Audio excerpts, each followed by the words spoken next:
جب آقا علیہ السلام غزوہ تبوک کے موقع پر گئے تو سفر کے دوران آقا علیہ السلام کو گزر ایک کنویں کے پاس سے ہوا پانی کی حاجت. جب آقا علیہ السلام اترے اور کنویں کے پاس گئے تو دیکھا اس کنویں کا پانی بالکل نیچے پیندے کے اندر تھوڑا سارا پانی موجود تھا. صحابہ کرام نے کوئی بندوبست کیا, کوئی چیز لٹکائی اور اس پانی کو اوپر اٹھایا, آقا علیہ السلام کی بارگاہ میں پیش. جب آقا علیہ السلام نے چکھا تو وہ پانی کھارا کڑوا پانی تھا, وہ پانی پینے کے استعمال کے قابل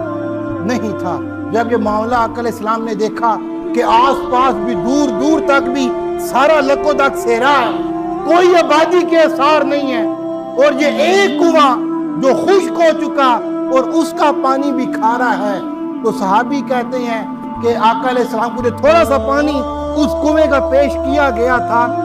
اس پانی سے آقا علیہ السلام نے کلی فرمائی, اپنے ہاتھ مبارک کو دھوئے اور وہ پانی آقا علیہ السلام نے